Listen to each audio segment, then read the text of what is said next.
Di sepanjang pesisir selatan Pulau Jawa, ombak terus bergulung tanpa henti.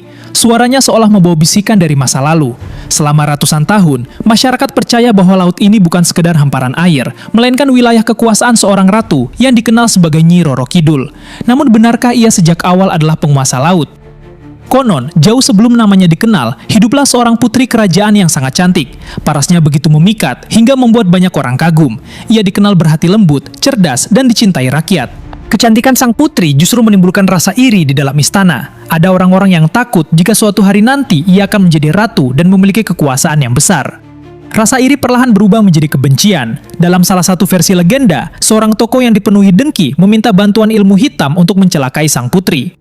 Tak lama kemudian, tubuh sang putri dipenuhi luka dan penyakit yang membuat semua orang menjauh. Tabib terbaik kerajaan sudah dipanggil, berbagai ramuan telah diberikan, namun tidak ada satupun yang mampu menyembuhkannya. Akhirnya, demi menjaga nama baik kerajaan, sang putri diusir dari istana. Dengan langkah lemah dan hati yang hancur, ia meninggalkan tempat yang selama ini menjadi rumahnya. Tidak ada pengawal, tidak ada keluarga, tidak ada seorang pun yang menemaninya.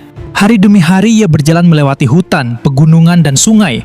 Tubuhnya semakin lemah, tetapi ia terus melangkah tanpa tujuan. Hingga akhirnya, ia tiba di tepi lautan selatan. Di hadapannya terbentang samudera yang luas. Ombaknya bergulung tinggi, anginnya berembus kencang, dan langit mulai menggelap. Sang putri memandang laut dengan mata yang penuh kesedihan. Perlahan ia melangkah menuju air.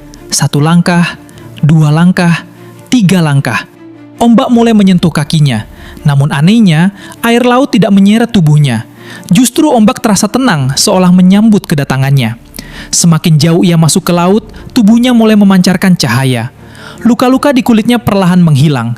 Penyakit yang selama ini diberitanya lenyap tanpa bekas. Dalam beberapa versi legenda, sejak saat itulah sang putri berubah menjadi sosok yang dikenal sebagai Nyi Roro Kidul, penguasa Laut Selatan.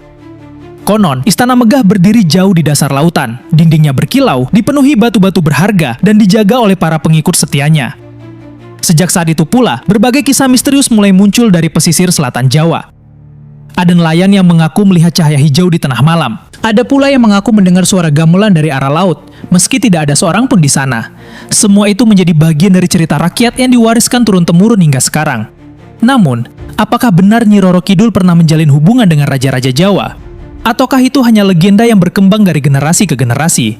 Kisah singkat ini akan kita lanjutkan part 2. Dan jangan lupa subscribe channel YouTube ini.